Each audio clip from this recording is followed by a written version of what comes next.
U-Book apresenta A arte de ganhar dinheiro, a importância do otimismo, da perseverança e da determinação na construção de uma carreira vitoriosa, de P. T. Barnum.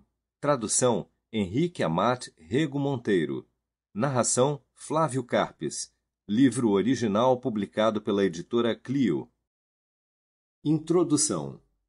Este é um livro fantástico e é talvez um dos maiores legados de um dos mais ousados e ambiciosos empreendedores na área de espetáculos que os Estados Unidos já conheceram. Empresário, divulgador, diretor de circo, lembrado por promover mistificações célebres, Phineas Taylor Barnum é considerado um dos pioneiros da propaganda nos Estados Unidos no século XIX. De origem humilde, com o imenso sucesso que obteve, talvez tenha sido o primeiro milionário do mundo na área de espetáculos. Foi também escritor, editor, filantropo e político por algum tempo, e como empreendedor de museus, sua iniciativa com o Museu Americano prenunciou grande parte da cultura popular estadunidense do século XX. Neste livro, Barnum expõe seu pensamento sobre os negócios e ensina ao leitor sobre como ser bem-sucedido em matéria de ganhar dinheiro. É uma leitura instigante para as pessoas interessadas em aprender com importantes líderes empresariais do passado sobre suas fórmulas pessoais do sucesso.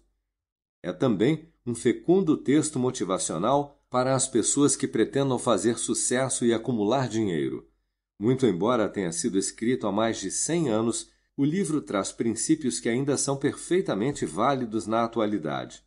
Considerado uma obra-prima clássica original em seu gênero, é narrado em termos factuais e bem-humorados, de maneira simples, de modo que qualquer pessoa possa compreender.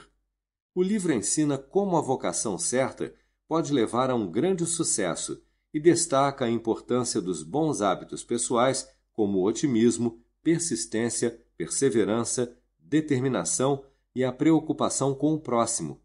Além disso, traz conselhos muito interessantes sobre como orientar a educação dos filhos na escolha de uma carreira.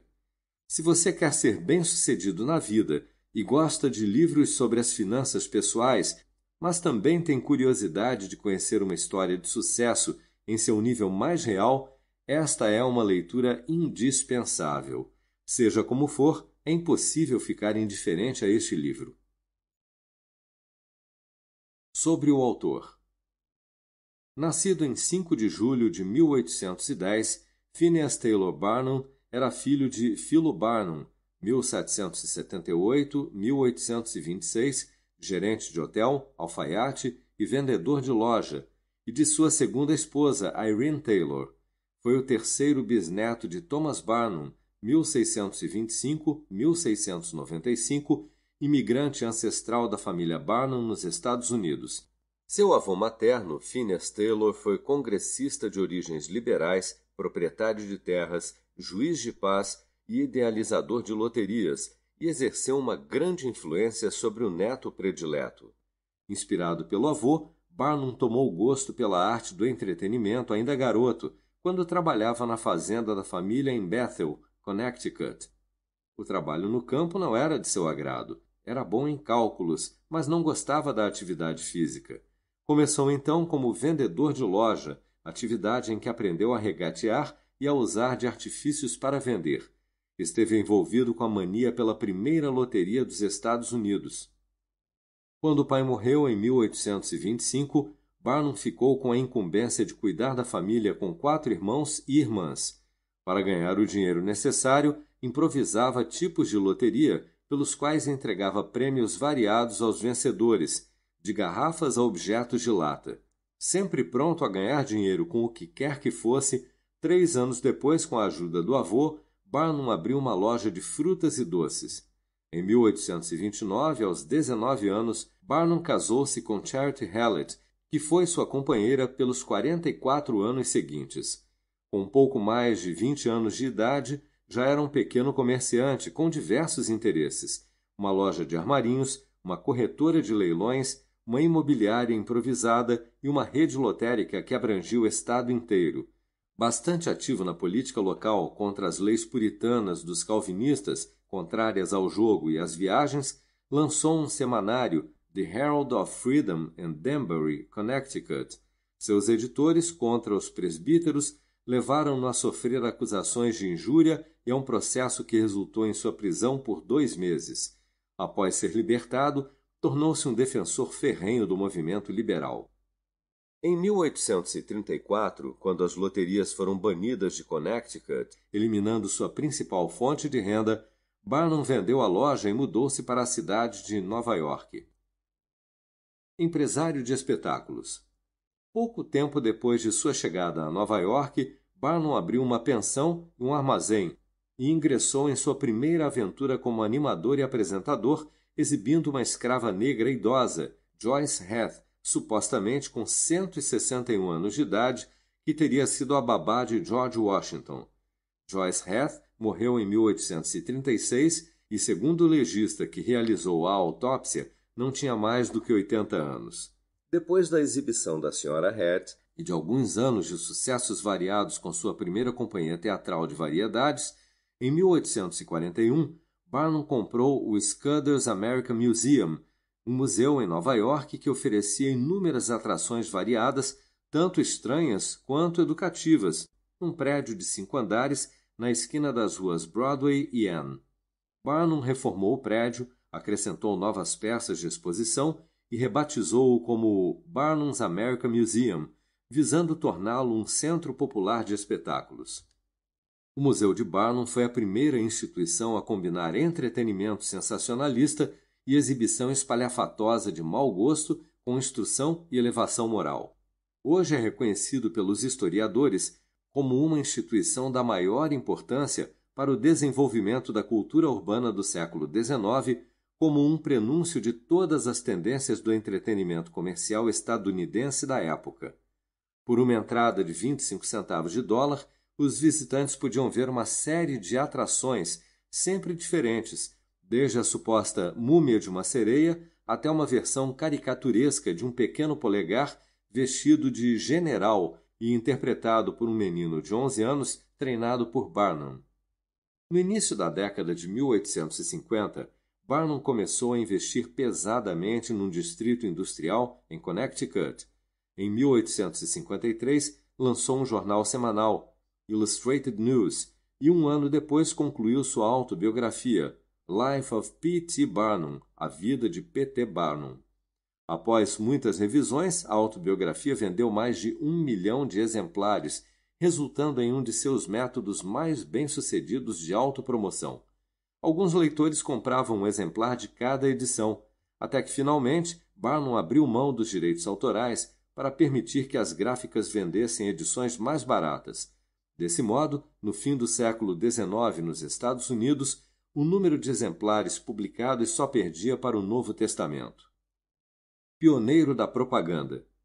Muitas vezes apelidado o Príncipe dos Embusteiros, Barnum não via nada de errado no uso de exageros no material promocional para atrair a atenção do público, ou embustes, como ele chamava, desde que o público compensasse o investimento. Desprezava, entretanto, aqueles que ganhavam dinheiro por meio de engodos fraudulentos, especialmente os médiuns espiritualistas populares na época, e chegou a testemunhar contra o destacado fotógrafo de espíritos William H. Mumler em um julgamento por fraude.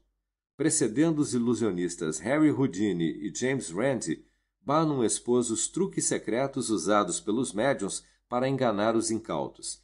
Em seu livro de 1865, The Humbugs of the World, Os Embustes do Mundo, ele oferecia $500 a qualquer médium que fosse capaz de provar o poder de se comunicar com os mortos. Uma iniciativa que o projetou como um legítimo empresário foi seu envolvimento com a cantora Jenny Lind, o rouxinol sueco, que ele levou para cantar nos Estados Unidos por $1.000 por noite durante 150 noites, com todas as despesas pagas adiantado, uma oferta considerada sem precedentes. Como resultado de sua campanha, com o acompanhamento da imprensa, cerca de 40 mil pessoas recepcionaram a cantora no Porto e outras 20 mil no hotel em que ela se hospedou.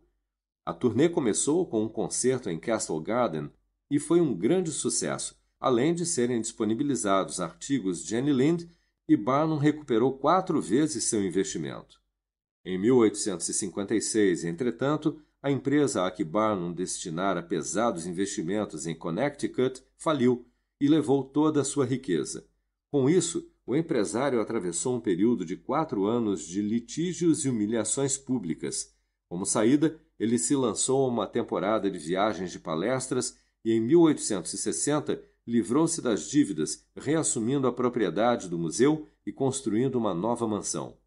Apesar das críticas prevendo que não conseguiria reavivar sua magia, Barnum obteve um sucesso maior ainda. Na época, criou em seu museu o primeiro aquário dos Estados Unidos e expandiu o setor de imagens de cera. Seus 7 grandes salões exibiam as 7 maravilhas do mundo e foi incluída uma galeria de quadros de criminosos. Suas coleções expandiram-se para 4 edifícios e ele passou a publicar um Guia do Museu que apresentava suas 850.000 curiosidades. O museu se manteve por 24 anos até ser destruído por um incêndio em 13 de julho de 1865. Barnum procurou reabri-lo em outro local, que também foi destruído por incêndio 3 anos depois. Dessa vez, a perda foi grande demais e Barnum aposentou-se do negócio de museus. O Rei do Circo. Barnum entrou para o negócio do circo aos 61 anos de idade. Iniciou em sociedade um empreendimento ambulante com exibições circenses, exposição de animais e um museu de aberrações, que em 1872 era anunciado como o maior espetáculo da Terra. Como sempre, sua criatividade e ousadia fizeram dele um pioneiro em muitas iniciativas. Foi o primeiro dono de circo a transportar o circo por trem e o primeiro a comprar seu próprio trem. Apesar de novos incêndios, desastres ferroviários e outros reveses, em 1883 seus ganhos com o circo totalizavam $1.419.498. Barnum foi eleito representante republicano por Fairfield, Connecticut, em 1865 e cumpriu 2 mandatos. Como político e reformador, teve uma participação política importante, concentrando-se em problemas raciais e escravagistas. Inicialmente democrata, depois da Guerra da Secessão passou ao recém-fundado Partido Republicano. Concorreu ao Congresso em 1867 e perdeu. Em 1875, elegeu-se prefeito de Bridgeport, em seu estado. Publicou ainda, em 1869, Struggles and Triumphs, Lutas e Triunfos, antes de terminar A Arte de Ganhar Dinheiro, seu último livro, publicado em 1880. Em 1891, Barnum começou a ter problemas cardíacos, mas mesmo assim não abandonou o espetáculo. Interessado em como as pessoas se lembrariam dele, permitiu que o jornal The Evening Sun publicasse seu obituário prematuramente. No título lia-se O Grande e Único Barnum. Ele queria ler seu obituário. Aqui está.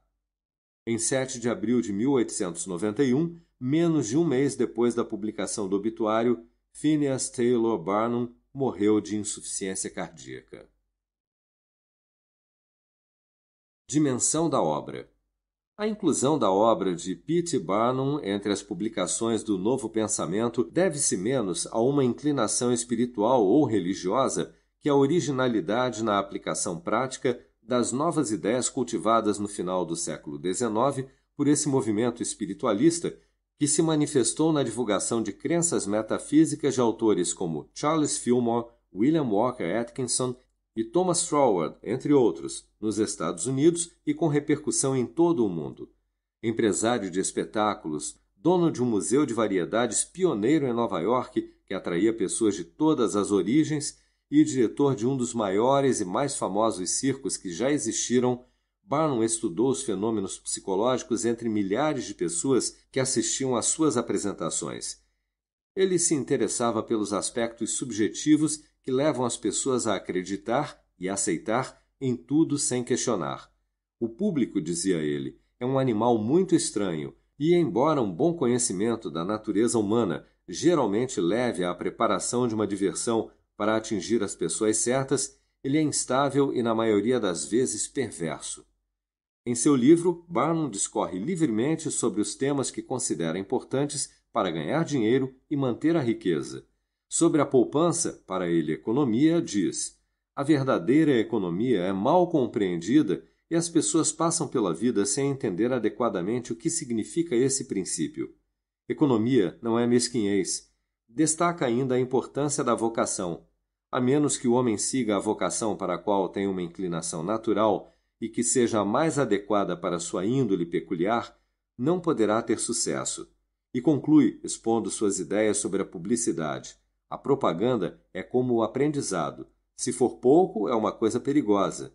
Seu objetivo ao anunciar é fazer o público compreender o que você tem para vender.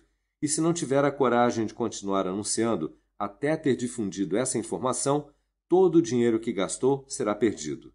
Em uma cultura em que a arte de vender era quase um espetáculo de charlatanice, em que era preciso vender a qualquer preço, Barnum foi mais do que um pioneiro do incipiente marketing estadunidense no século XIX.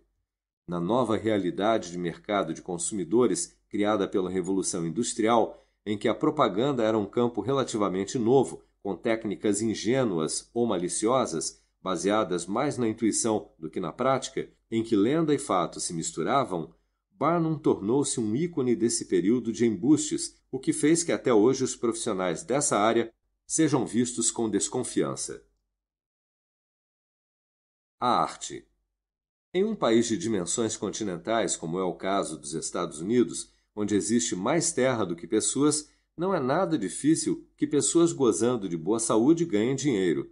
Nesse campo comparativamente novo, há tantos caminhos abertos para o sucesso, tantas vocações ainda por preencher, que qualquer pessoa, independentemente do sexo, que deseje, pelo menos por enquanto, dedicar-se a qualquer ocupação respeitável disponível, pode encontrar um emprego lucrativo. Aqueles que realmente desejam obter a independência só precisam direcionar sua mente para esse fim e adotar os meios adequados, como fazem em relação a qualquer outro objetivo que desejem realizar e o que pretendem se realiza facilmente. No entanto, por mais que se ache fácil ganhar dinheiro, não tenho nenhuma dúvida de que muitos daqueles que me acompanham irão concordar que é a coisa mais difícil do mundo manter o dinheiro ganho. O caminho para a riqueza, como afirma com propriedade o Dr. Franklin, é tão fácil quanto o caminho para o moinho. Esse caminho consiste simplesmente em gastar menos do que se ganha, o que parece ser um problema muito simples. O Sr. Micawber, uma daquelas felizes criações do genial Dickens, coloca a questão numa perspectiva exata quando diz que quem tem uma renda anual de 20 libras e um gasto de 20 libras e meio shilling é para ser o mais miserável dos homens, ao passo que quem tem uma renda de apenas 20 libras e gasta não mais de 19 libras e meio shilling é para ser o mais feliz dos mortais. Muitos de meus leitores poderiam dizer: entendemos isso é economia, e sabemos que a economia é saudável. Sabemos que não podemos comer nosso bolo e guardá-lo ao mesmo tempo. Ouso dizer, no entanto, que talvez surjam mais casos de falência de enganos quanto a essa questão do que de praticamente nenhuma outra. O fato é que muitas pessoas pensam que entendem sobre o que é economia, quando realmente não entendem. A verdadeira economia é mal compreendida e as pessoas passam pela vida sem entender adequadamente o que significa esse princípio. Uma pessoa diz: tenho uma renda de tanto e meu vizinho ganha a mesma coisa. Ainda assim, todo ano ele parece um pouco à minha frente e eu um pouco atrás. Como isso é possível? Eu sei tudo sobre economia.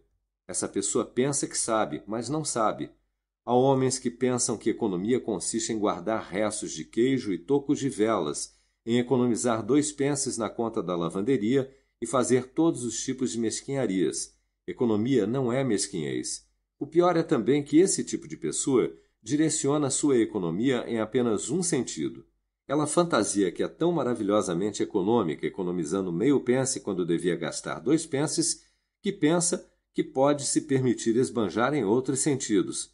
Alguns anos atrás, antes de ter sido inventado ou imaginado o querosene, era possível passar a noite em qualquer casa de fazenda nas áreas agrícolas e conseguir um bom jantar, mas depois do jantar poderia tentar ler na sala de estar e descobriria ser isso impossível com a luz insuficiente de uma vela. A dona da casa, vendo seu dilema, diria: é bem difícil ler aqui à noite.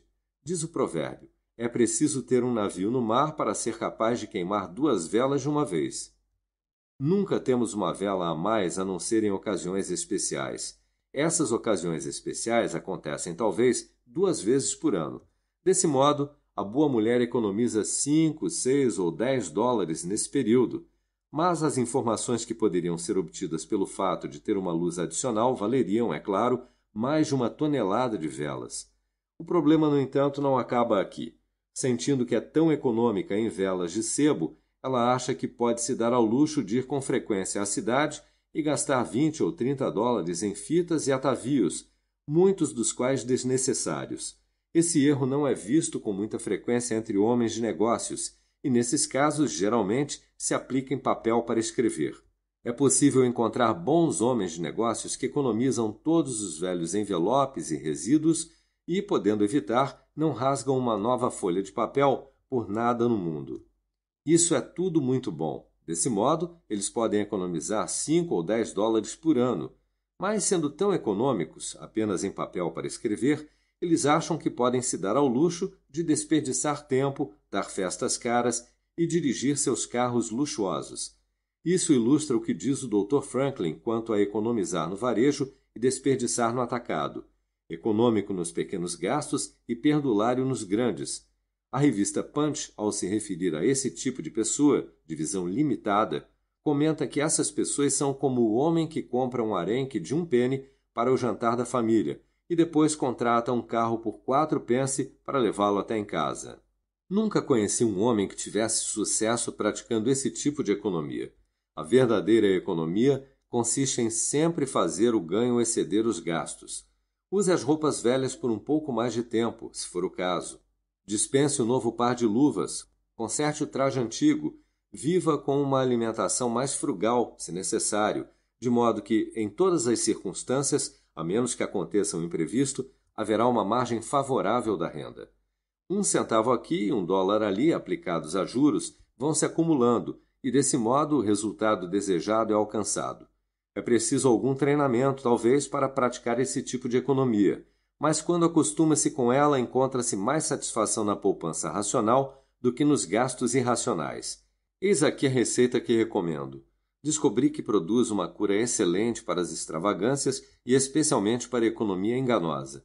Quando você descobrir que não tem um excedente no fim do ano, ainda que tenha uma boa renda, aconselho que pegue algumas folhas de papel, prenda-as como se fossem um livro e assinale cada item de seus gastos. Assinale-os todos os dias ou semanas em 2 colunas, uma encabeçada pelo título Necessários e até mesmo Confortos, e a outra encabeçada pelo título Luxos. E então você irá descobrir que a segunda coluna será o dobro, o triplo, e muitas vezes 10 vezes maior do que a primeira. Os verdadeiros confortos da vida não custam mais do que uma pequena parte do que a maioria de nós ganha. O Dr. Franklin diz que são os olhos dos outros e não os nossos próprios olhos que nos arruinam. Se todo mundo fosse cego, a não ser eu mesmo, eu não me preocuparia com roupas ou móveis finos. É o medo do que a vizinha irá dizer que mantém muitas famílias boas trabalhando sem descanso. Nos Estados Unidos, muitas pessoas gostam de repetir que somos todos livres e iguais, mas esse é um grande engano em mais de um sentido. Que os estadunidenses nascemos livres e iguais é uma verdade gloriosa em um sentido, ainda que nem todos nasçamos igualmente ricos e nunca sejamos igualmente ricos. Alguém poderia dizer: conheço um homem que tem uma renda de 50 mil dólares por ano, enquanto eu não ganho mais do que 1.000. Conheci esse sujeito quando ele era pobre como eu. Agora ele é rico e pensa que é melhor do que eu. Vou mostrar a ele que sou tão bom quanto ele é. Vou comprar um cavalo e uma charrete. Não, eu não posso fazer isso, mas vou emprestar uma charrete e sair com ela esta tarde na mesma rua pela qual ele passa e assim provar-lhe que sou tão bom quanto ele. Meu amigo, você não precisa se incomodar a esse ponto. Você pode facilmente provar que é tão bom quanto ele. Só precisa se comportar do mesmo modo que ele. Mas não pode fazer ninguém acreditar que você é tão rico quanto ele. Além disso, se assumir essa pose, além de desperdiçar o seu tempo e gastar seu dinheiro, sua pobre esposa será obrigada a estragar as mãos em casa e comprar o chá à prestação e tudo mais do mesmo modo para que você possa manter as aparências e, depois de tudo, não enganar ninguém. Por outro lado, a Sra. Smith pode dizer que a vizinhança casou-se com o Johnson por dinheiro e que todo mundo sabe disso. A vizinha tem uma bela estola de pelo de camelo de $1.000 e então ela vai fazer o Sr. Smith comprar-lhe uma de imitação e depois sentar-se num banco ao lado da outra na igreja só para provar que é igual a ela.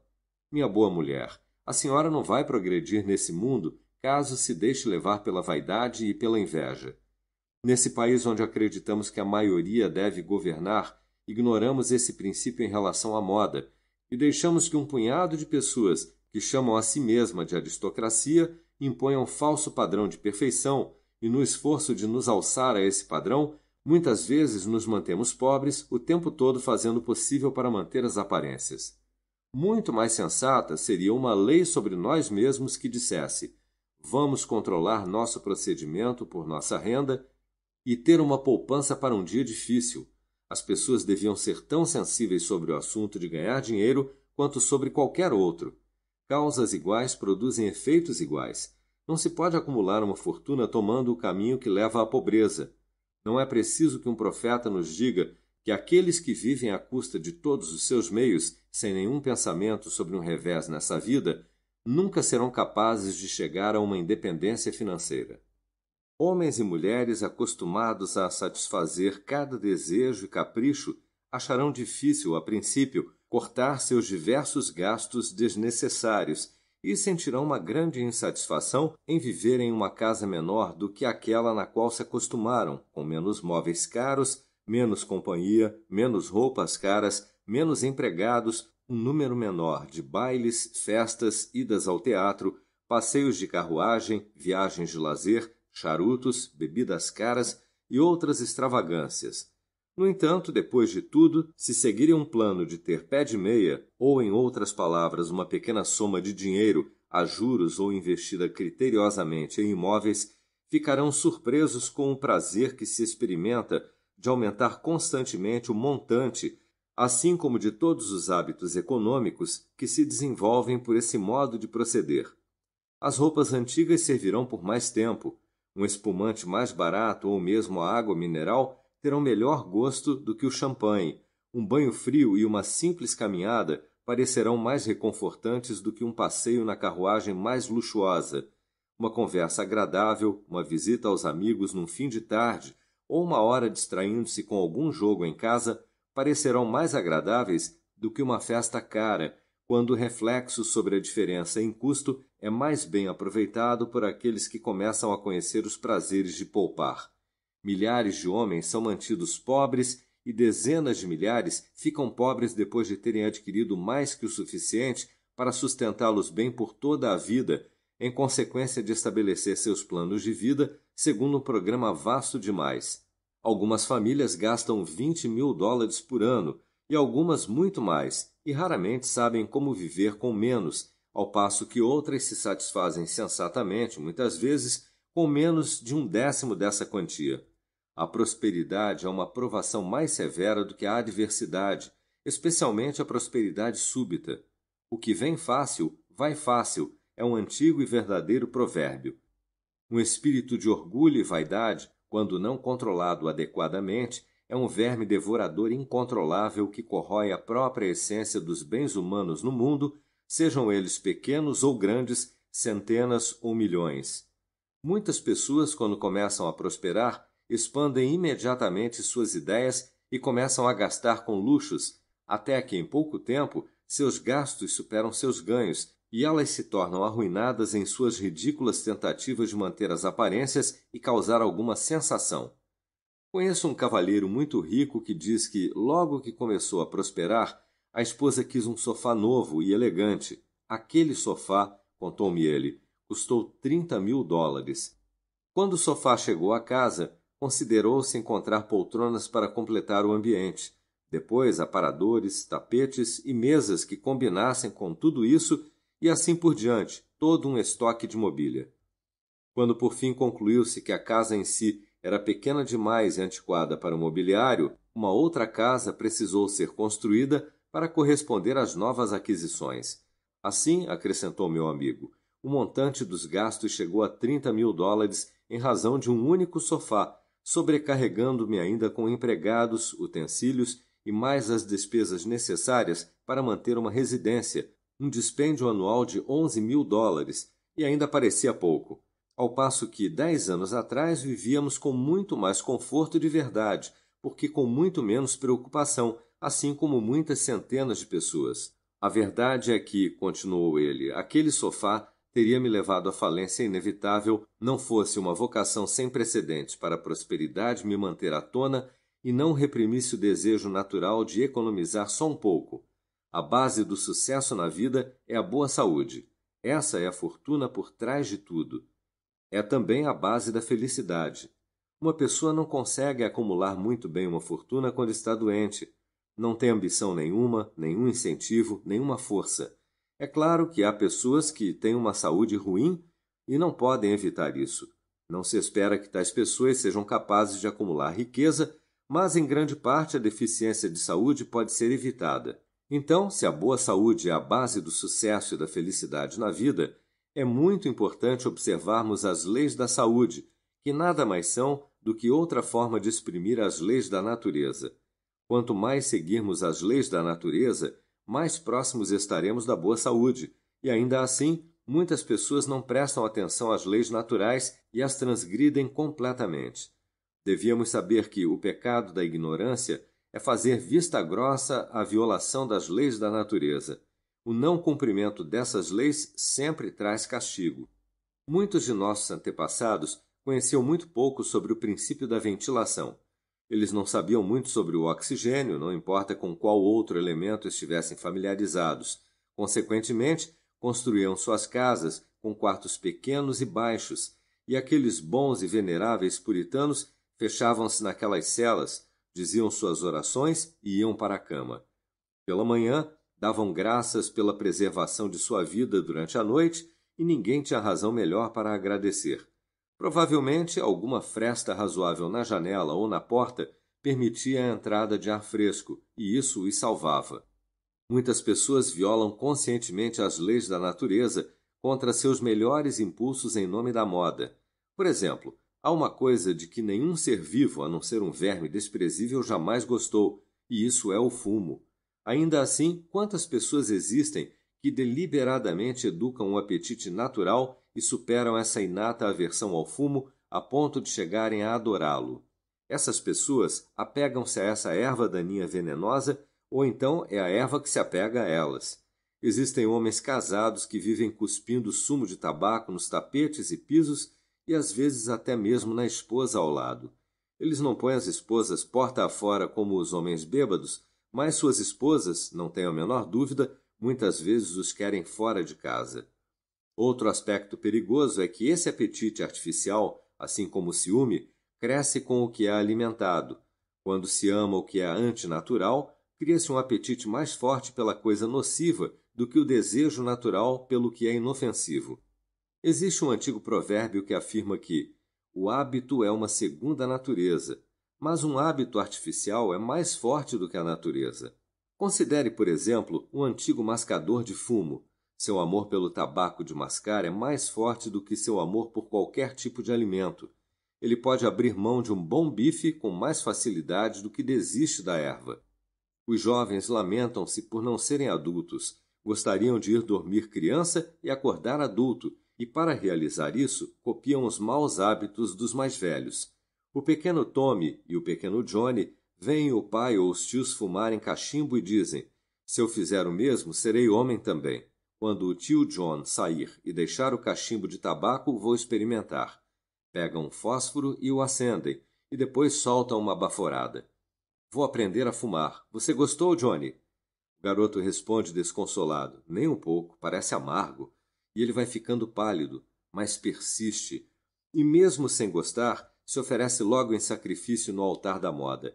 E assim os garotos continuam e perseveram, até por fim vencerem o apetite natural e tornarem-se vítimas dos gostos adquiridos. Falo com conhecimento de causa, pois notei as consequências disso em mim mesmo, tendo chegado a fumar de 10 a 15 charutos num dia. Entretanto, não tenho usado a erva durante os últimos 14 anos e nunca mais pretendo usar. Quanto mais um homem fuma, mais deseja fumar. O último charuto fumado simplesmente excita o desejo de outro, e assim por diante sem parar. Considere a pessoa que masca fumo. Pela manhã, quando levanta, põe o fumo na boca e continua com ele durante o dia inteiro, sem jamais desfazer-se dele, a não ser para trocá-lo por outro ou quando vai comer. Ah, sim, em alguns intervalos durante o dia e a noite, muitos dos mascadores de fumo se desfazem do tabaco e o guardam por tempo suficiente para tomar um drink, depois tornam a colocá-lo na boca. Isso simplesmente prova que o apetite por rum é ainda mais forte do que pelo tabaco. Quando o mascador de tabaco vai à sua propriedade no campo e você lhe mostra as frutas colhidas entre as belezas de seu pomar, quando lhe oferece as mais deliciosas maçãs, peras, pêssegos e damascos e diz: meu amigo, eu as importei da Espanha, da França ou da Itália. Veja que frutas lindas! Não há nada mais delicioso e saudável do que uma fruta madura. Sirva-se à vontade. Quero vê-lo deliciar-se com isso. Ele rola o naco de fumo por baixo da língua e responde: não, obrigado. Estou com meu tabaco na boca. Seu palato tornou-se narcotizado pela erva tóxica e ele perdeu em grande parte o paladar delicado e invejável pelas frutas. Isso mostra a que hábitos caros, inúteis e nocivos os homens se dedicam. Falo por experiência própria. Já fumei até ficar trêmulo como uma folha seca, o sangue latejando na cabeça, e tive uma palpitação do coração que pensei tratar-se de doença cardíaca, até quase morrer de susto. Quando consultei meu médico, ele disse: pare com o consumo do fumo. Não estava só prejudicando minha saúde e gastando uma grande quantia, mas também dava um mau exemplo. Segui o seu conselho. Nenhum jovem do mundo jamais parece tão belo quanto pensa que é por trás de um charuto ou cachimbo de espuma do mar. Esses comentários se aplicam com força decuplicada ao consumo de bebidas intoxicantes. Para ganhar dinheiro, é preciso ter um cérebro limpo. Um homem precisa saber que 2 mais 2 são 4. Deve estabelecer seus planos com reflexão e antecipação e examinar detidamente todos os detalhes e os diversos senões do negócio. Como nenhum homem pode ter êxito nos negócios a menos que tenha um cérebro que o capacite a estabelecer seus planos e um raciocínio para guiá-lo em sua execução, então não importa o quanto um homem seja abençoado com inteligência e seu julgamento distorcido por bebidas intoxicantes, é impossível para ele levar adiante os negócios com sucesso. Quantas oportunidades boas passam e nunca voltam enquanto um homem está bebericando socialmente com um amigo?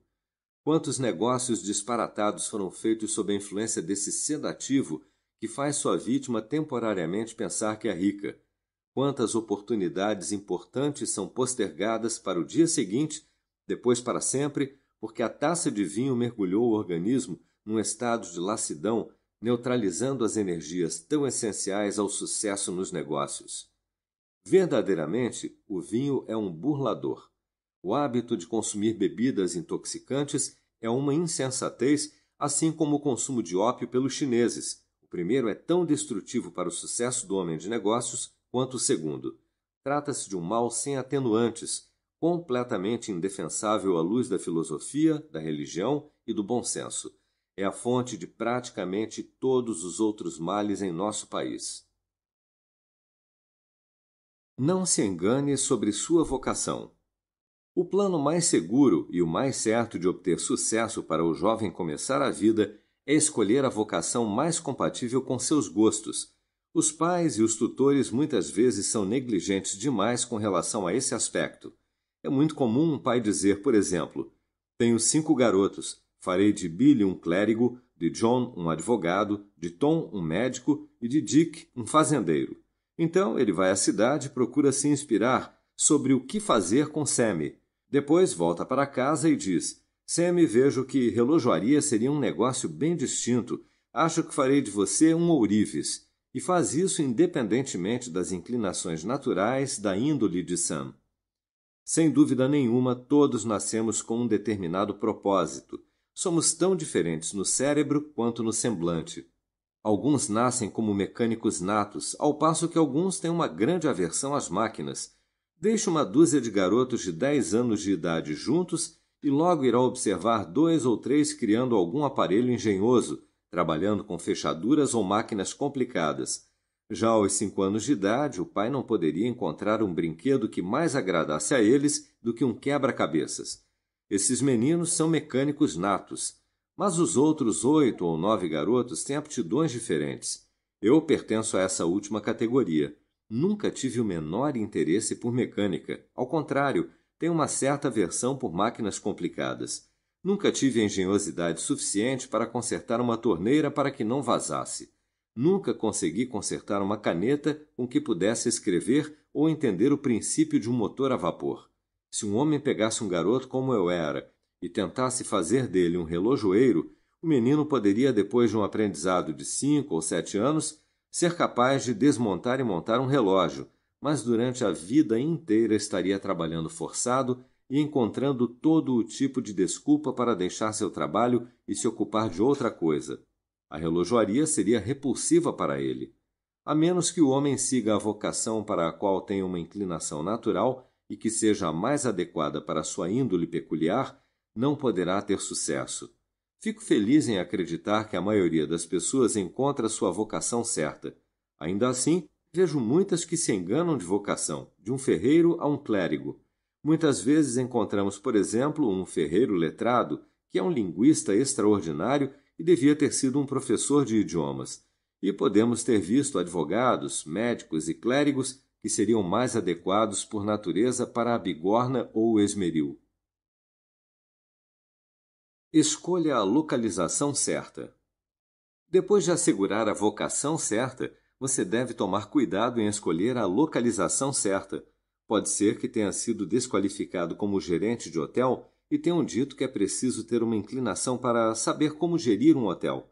Você poderia conduzir um hotel como um relógio e atender satisfatoriamente 500 hóspedes por dia. Ainda assim, se seu prédio estiver em uma cidadezinha por onde não passa uma ferrovia ou nenhum outro tipo de transporte público, a localização pode ser a causa de sua ruína. É igualmente importante que você não comece um negócio onde já existam suficientes para atender às demandas na mesma ocupação. Lembro-me de um caso que ilustra esse assunto.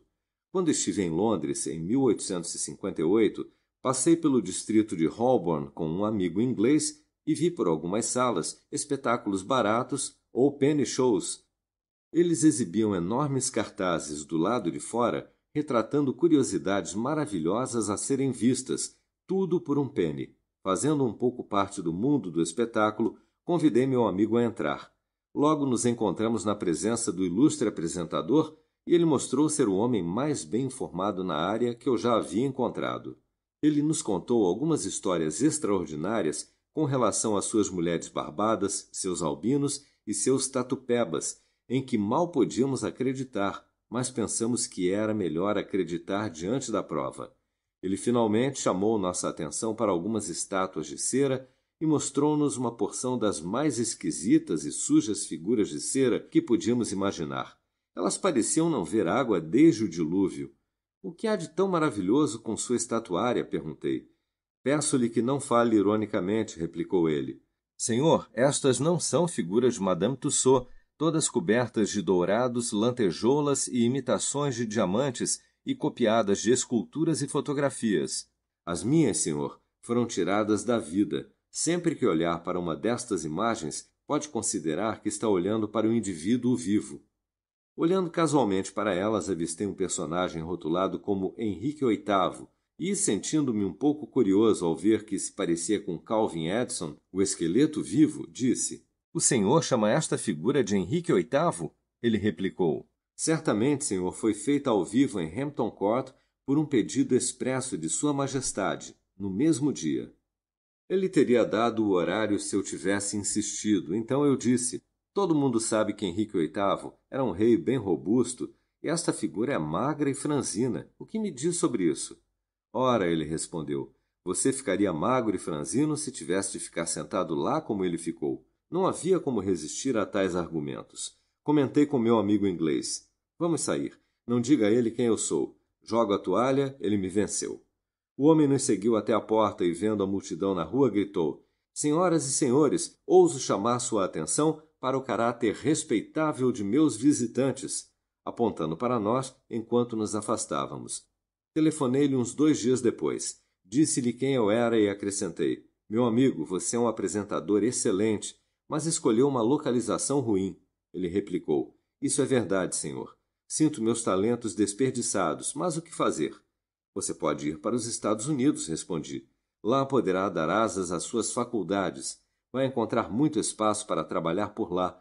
Eu o contrato por 2 anos. Depois disso, poderá prosseguir por conta própria. Ele aceitou minha oferta e permaneceu por 2 anos em meu museu em Nova York. Depois foi para Nova Orleans e viajou em um teatro de variedades ambulante durante o verão.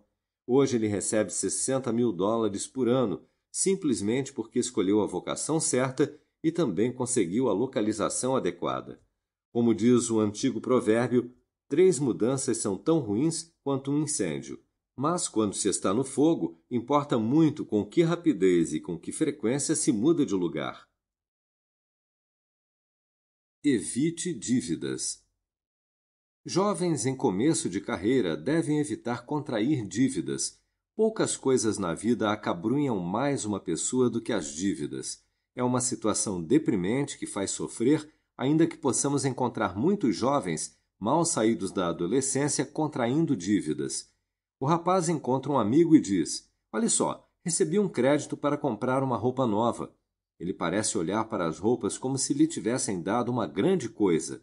Bem, muitas vezes é o caso, mas se ele conseguir pagar e depois receber novo crédito, estará adotando um hábito que o manterá na pobreza pelo resto da vida. As dívidas roubam o respeito próprio de uma pessoa e fazem que quase se menospreze. Gemendo e grunhindo de tanto trabalhar pelo que come ou veste, quando é chamado a pagar, não tem nada a apresentar como seu dinheiro, o que é adequadamente chamado de trabalhar por um cavalo morto. Não falo de comerciantes comprando e vendendo a crédito, ou dos que compram a crédito para converter a compra em lucros. O velho Quacre disse a seu filho agricultor: John, nunca compre a crédito, mas se tiver crédito para tudo, que seja para adubo, porque isso vai ajudá-lo a pagar a dívida. O Sr. Beecher aconselhava os jovens a contraírem dívidas, se pudessem fazê-lo, em pequenas quantias na compra de terras nos distritos do interior. Se um jovem, dizia ele, só contrair uma dívida por um pedaço de terra e depois se casar, essas 2 coisas vão mantê-lo na linha, ou nada irá. Isso pode ser seguro até certo ponto, mas contrair uma dívida pelo que você come, bebe e veste deve ser evitado. Algumas famílias têm o péssimo hábito de fazer crediário nas lojas e assim muitas vezes compram coisas que poderiam dispensar. É muito bom dizer: consegui um crédito por 60 dias e se não tiver o dinheiro, o credor não se lembrará. Não existe um tipo de gente no mundo que tenha uma memória tão boa quanto os credores. Quando se passarem os 60 dias, você precisará pagar. Se não pagar, quebrará sua promessa e provavelmente recorrerá a uma mentira. Você pode dar alguma desculpa ou contrair outra dívida para pagar a anterior, mas estará cada vez mais complicado. Um rapaz de boa aparência e indolente chamado Horácio era um aprendiz. Seu patrão lhe perguntou: Horácio, alguma vez você viu uma lesma? Eu acho que sim, respondeu o rapaz. Você deve ter se encontrado com ela então, pois estou certo de jamais ter alcançado uma, disse o patrão. Seu credor encontrará ou alcançará você e dirá: bem, meu amigo, você concordou em me pagar, não fez isso ainda, me deu dinheiro. Você entrega o dinheiro com juros e isso começa a trabalhar contra você. É um cavalo morto. O credor vai para a cama à noite e acorda de manhã melhor do que quando dormiu, porque seus juros aumentaram durante a noite, mas você ficou mais pobre enquanto dormia, pois os juros se acumularam contra você. O dinheiro, em alguns aspectos, é parecido com o fogo. É um servo excelente, mas um senhor terrível. Quando ele manda em você, quando os juros estão constantemente se acumulando em seu prejuízo, irá mantê-lo no pior tipo de escravidão. Mas deixe o dinheiro trabalhar por você e terá o servo mais dedicado do mundo, e não do tipo que só trabalha na presença do patrão. Não existe nada animado ou inanimado que trabalhe tão fielmente quanto o dinheiro posto a juros, bem seguro. Ele trabalha noite e dia, chova ou faça sol. Nasci no estado de Connecticut, onde os antigos puritanos tinham leis tão rígidas que se dizia: eles processavam um homem por beijar a esposa no domingo. Ainda assim, esses velhos puritanos ricos tinham milhares de dólares a juros e na noite de sábado faziam jus a uma determinada quantia. No domingo, eles iam à igreja e cumpriam todas as obrigações de um cristão. Ao acordarem na segunda-feira de manhã, eles se encontravam consideravelmente mais ricos do que na noite do sábado anterior, simplesmente porque seu dinheiro posto a juros tinha trabalhado fielmente para eles durante todo o dia de domingo, de acordo com a lei. Não deixe que o dinheiro trabalhe contra você.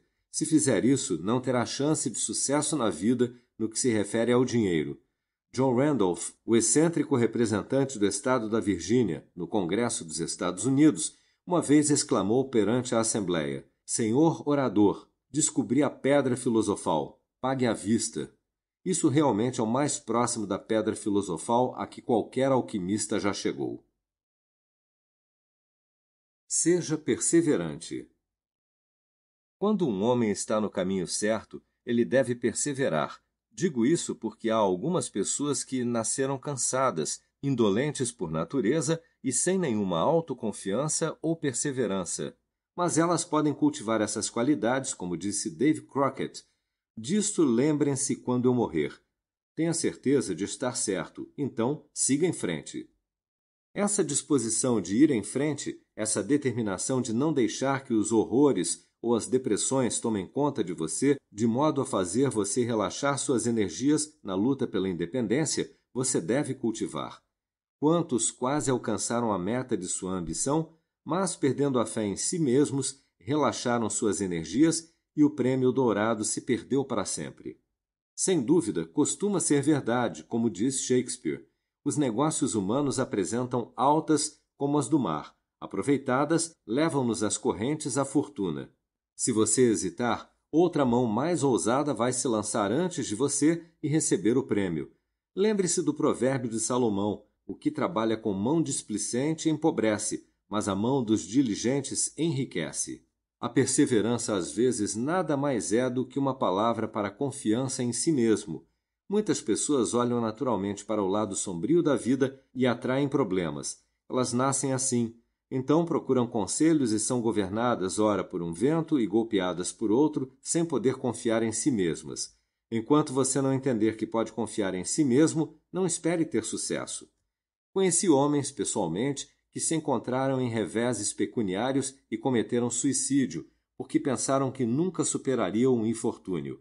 No entanto, conheci outros que tiveram dificuldades financeiras mais graves e as superaram com a simples perseverança, ajudados pela crença firme de que estavam agindo justamente e de que a providência iria superar o mal contra o bem. Você verá isso ilustrado em todos os campos da vida. Considere dois generais. Ambos entendem de táticas militares, ambos formaram-se na academia militar e ambos são igualmente capazes. No entanto, se um deles cultivar esse princípio de perseverança e o outro não, o primeiro será bem-sucedido na profissão, ao passo que o último irá fracassar. Um pode ouvir o grito: "O inimigo está vindo e está armado com canhões." "Com canhões?" diz o general hesitante. "Sim, então detenha todos os homens." Ele quer tempo para refletir. Sua hesitação é sua ruína. O inimigo passa sem ser molestado ou o domina. Ao passo que, por sua vez, o general de coragem, perseverança e confiança em si mesmo parte para a batalha com vontade e, em meio a choques de armas, rugir de canhões, lamúrias de feridos e gemidos de moribundos, vê-se esse homem perseverando sempre em frente, golpeando e abrindo caminho com uma determinação invencível, inspirando seus soldados para atos de coragem, valor e triunfo. O que for fazer, faça para valer. Trabalhe em sua tarefa, se necessário cedo e tarde, na temporada ou fora da temporada, sem deixar nada por verificar e nunca procrastinando por uma única hora o que pode ser feito agora. O velho provérbio é plenamente verdadeiro e significativo. O que quer que valha a pena fazer, vale a pena ser bem feito. Muitos homens adquirem a fortuna de fazer seu trabalho por completo, ao passo que o vizinho permanece mal-sucedido na vida porque só faz metade. Ambição, energia, dedicação e perseverança são requisitos indispensáveis para o sucesso nos negócios. A fortuna sempre favorece os corajosos e nunca ajuda um homem que não ajuda a si mesmo. Não vale a pena passar seu tempo como o Sr. Micawber, esperando que alguma coisa aconteça. Para esses homens, uma de duas coisas normalmente acontece: o asilo de indigentes ou a prisão, pois não fazer nada alimenta maus hábitos e veste um homem em andrajos. O pobre perdulário vagabundo diz a um homem rico: descobri que existe dinheiro suficiente no mundo para todos nós, se fosse dividido igualmente. Isso deve ser feito e seremos todos felizes juntos. A resposta: mas se todo mundo fosse como você, ele seria gasto em 2 meses. E o que você faria então? Ah, dividiria de novo. Continuaria dividindo, é claro. Li recentemente, num jornal londrino, um relato sobre um pobre com filosofia semelhante que foi expulso da pensão barata em que morava porque não pagava a conta, mas tinha um rolo de papéis presos no bolso do casaco, os quais, quando analisados, revelaram-se ser o plano dele para pagar a dívida nacional da Inglaterra sem o auxílio de um penny. As pessoas devem fazer como Cromwell dizia: não só confie na providência, mas mantenha a pólvora seca. Faça sua parte do trabalho ou não poderá ter êxito. Maomé, uma noite, enquanto acampava no deserto, entreouviu um de seus seguidores exaustos comentar: perco meu camelo e confio a Deus. Não, não faça isso, disse o profeta. Amarre seu camelo e confie-o a Deus. Faça tudo o que puder por si mesmo e depois, para o resto, confie na providência ou na sorte, como quer que queira chamá-la. Dependa apenas de seu esforço. O olho do patrão costuma valer mais do que as mãos de uma dezena de funcionários. Na natureza das coisas, um agente não pode ser tão fiel a seu patrão quanto a si mesmo. Muitos que são patrões devem se lembrar de casos em que os melhores funcionários deixaram passar aspectos importantes que não teriam escapado à sua observação como proprietário. Nenhum homem tem o direito de esperar ter êxito na vida a menos que entenda de seu negócio, e ninguém pode entender de seu negócio completamente a menos que aprenda isso pela dedicação e experiência pessoal. Um homem pode ser um fabricante. Ele aprendeu os diversos detalhes de seu negócio pessoalmente. Ele aprende alguma coisa todos os dias e percebe que comete erros praticamente todos os dias. E esses próprios erros o auxiliam como experiências quando for preciso. Ele é como o vendedor ambulante de artigos de lata que, tendo sido enganado quanto à qualidade na compra de sua mercadoria, disse: tudo bem, sempre se aprende alguma coisa todos os dias. Nunca mais vou ser enganado desse modo outra vez. Assim, o homem adquire experiência e esse aprendizado é a melhor coisa desde que não seja adquirido a um preço muito elevado. Sustento que cada homem deveria, a exemplo de Cuvier, o naturalista francês, entender completamente seu empreendimento. Ele foi tão competente no estudo da história natural que era possível levar-lhe um osso ou mesmo um pedaço de osso de um animal que ele nunca tivesse visto e, raciocinando por analogia, ele seria capaz de desenhar uma imagem do animal de que o osso havia sido tirado. Numa ocasião, seus alunos tentaram enganá-lo. Enrolaram um de seus colegas em um couro de vaca e deixaram embaixo da mesa do professor como se fosse um novo espécime.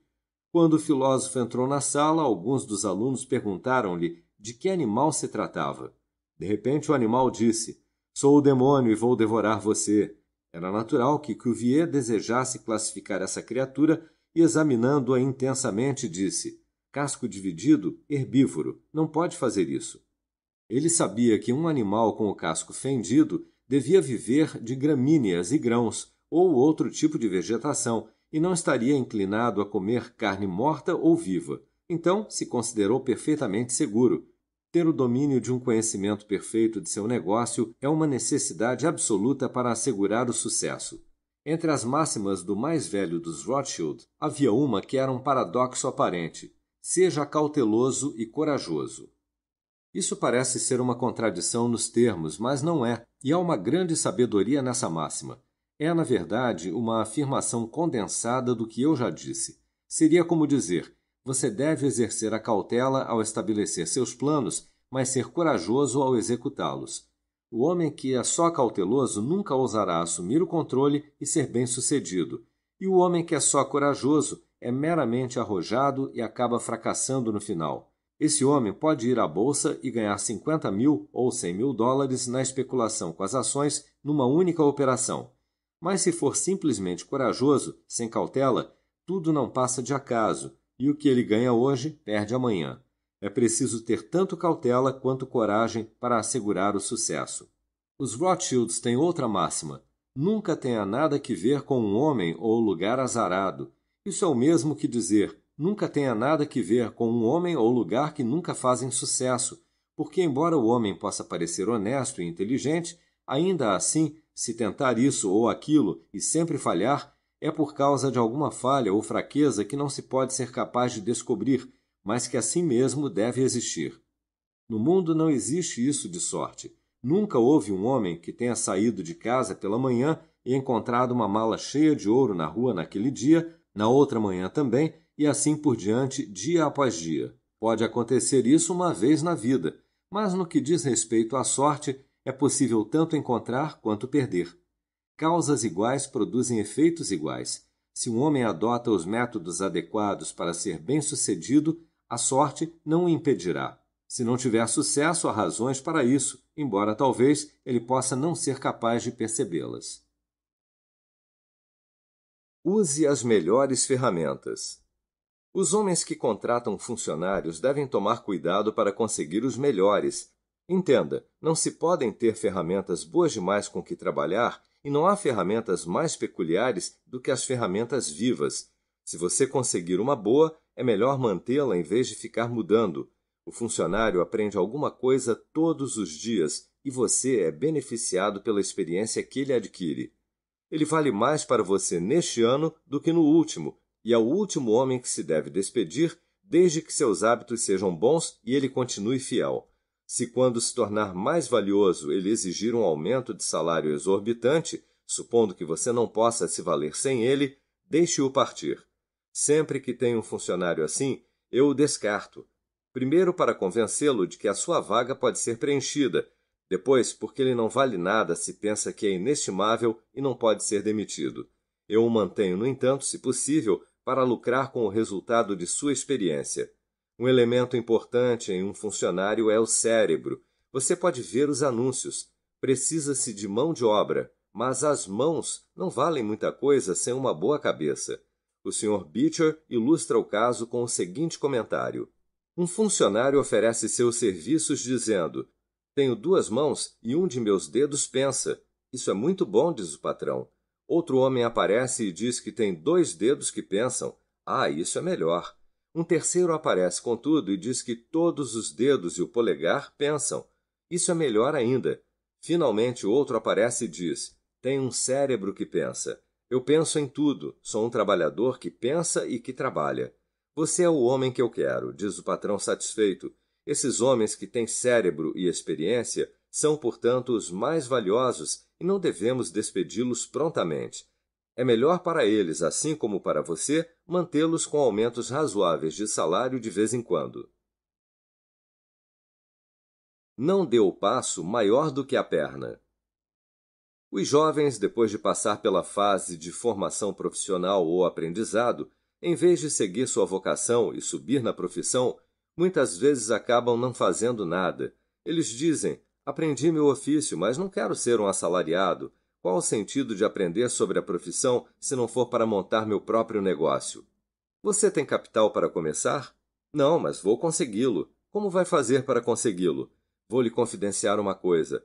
Tenho uma velha tia rica que deve morrer em breve. Mas se isso não acontecer, espero encontrar um velho homem rico que me empreste alguns milhares de dólares para me ajudar a começar. Se conseguir o dinheiro para começar, vou me sair bem. Não existe erro maior do que quando um homem acredita que fará sucesso com dinheiro emprestado. Por quê? Porque a experiência de todo homem coincide com a do Sr. Astor, que disse: foi mais difícil para ele acumular seus primeiros $1.000 do que todos os milhões que acumulou em seguida em sua fortuna colossal. O dinheiro não serve para nada a menos que você conheça o valor dele pela experiência. Dê a um garoto $20.000 para que abra um negócio e é bem provável que ele perca cada dólar antes de ficar 1 ano mais velho. Assim como comprar um bilhete da loteria e ganhar um prêmio. O que vem fácil, vai fácil. Ele não conhece o valor do dinheiro, Nada tem nenhum valor a menos que custe algum esforço. Sem espírito de sacrifício e economia, paciência e perseverança, começar com um capital que você não ganhou não é a garantia de que terá êxito em acumular. Os jovens, em vez de esperar uma herança, devem estar dispostos e trabalhar, pois não existe um tipo de pessoa que seja tão despreocupado em morrer do que os idosos ricos, e é uma sorte para os herdeiros em expectativa que seja assim. 9 entre 10 homens ricos do país, atualmente, começaram na vida como rapazes pobres, com uma vontade imperiosa, diligência, perseverança, economia e bons hábitos. Eles progrediram gradualmente, ganharam o próprio dinheiro e o pouparam, e essa é a melhor maneira de acumular uma fortuna. Stephen Girard começou a vida como serviçal pobre em navios e morreu com 9 milhões de dólares. A.T. Stewart era um pobre garoto irlandês e terminou pagando impostos sobre 1,5 milhão de dólares de renda por ano. John Jacob Astor era um agricultor pobre e morreu com 20 milhões de dólares. Cornelius Vanderbilt começou a vida num barco a remos entre Staten Island e Nova York. Ele presenteou o governo com um navio a vapor no valor de 1 milhão de dólares e morreu com uma fortuna de 50 milhões. Não existe um caminho esplêndido para o aprendizado, diz o provérbio, e posso dizer igualmente que não existe um caminho esplêndido para a riqueza. Acho, contudo, que existe um caminho esplêndido para ambos. O caminho para o aprendizado é esplêndido, o caminho que permite ao estudante ampliar seu intelecto e a cada dia aumentar seu patrimônio de conhecimentos até que no processo agradável do crescimento intelectual ele seja capaz de resolver a maioria dos problemas importantes, contar as estrelas, analisar cada átomo do planeta e medir o firmamento. Esse é um caminho formidável e é o único que vale a pena ser percorrido. Agora, com relação à riqueza. Siga em frente de maneira confiante, estude as regras e, acima de todas as coisas, estude a natureza humana. O estudo adequado da humanidade é o homem, e você descobrirá isso enquanto estiver ampliando o intelecto e os músculos. Quanto maior sua experiência, mais você será capaz de acumular diariamente cada vez mais capital, que aumentará com os juros e de outras formas, até você chegar ao estado da independência. Você descobrirá, como uma regra geral, que os garotos pobres ficam ricos e os garotos ricos ficam pobres. Por exemplo, um homem rico, ao falecer, deixa uma grande propriedade para a família. Os filhos mais velhos que o ajudaram a ganhar sua fortuna conhecem por experiência o valor do dinheiro e pegam sua herança e a aumentam.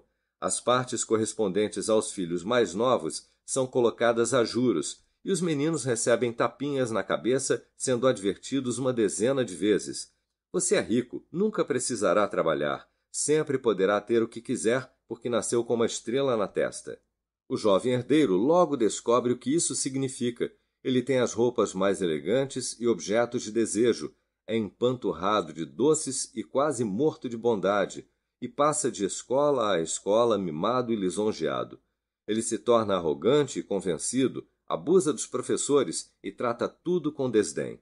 Ele não sabe nada sobre o verdadeiro valor do dinheiro, nunca tendo de ganhar algum, mas sabe tudo sobre o negócio da estrela na testa.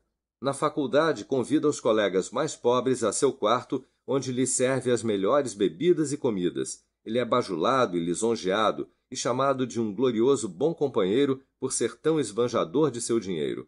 Promove jantares comemorativos, monta seus cavalos velozes, convida os amigos para festas e banquetes, decidido a ter o máximo de bons momentos. Ele passa a noite em diversões e devassidão e lidera os companheiros com o bordão familiar. Só voltaremos para casa ao amanhecer. Ele os convence a acompanhá-los em ações de vandalismo, arrancando placas, derrubando portões e atirando-os nos quintais e bebedouros de animais. Se a polícia os prende, ele a despreza, é levado para a detenção e alegremente assume todas as despesas. Ah, meus amigos, desabafa, de que valeria ser rico se não puder me divertir? Poderia dizer mais próximo da verdade, se não puder fazer papel de tolo, mas tem pressa, odeia coisas lentas e não vê a situação. Os jovens carregados com o dinheiro de outras pessoas quase com certeza perdem tudo o que herdam e adquirem todos os tipos de maus hábitos que, na maioria dos casos, arruinam sua saúde, suas economias e seu caráter. Neste país, uma geração segue-se a outra, e os pobres de hoje são ricos na próxima geração ou na terceira. Eles seguem sua experiência e ficam ricos, depois deixam uma vasta fortuna para os filhos jovens. Esses filhos, tendo sido criados no luxo, são inexperientes e tornam-se pobres. Depois de uma longa experiência, outra geração se sucede e reúne outra vez a riqueza. E assim a história se repete, e feliz é aquele que, atentando para a experiência dos outros, evita os escolhos e obstáculos em que muitos naufragaram. Na Inglaterra, o negócio faz o homem.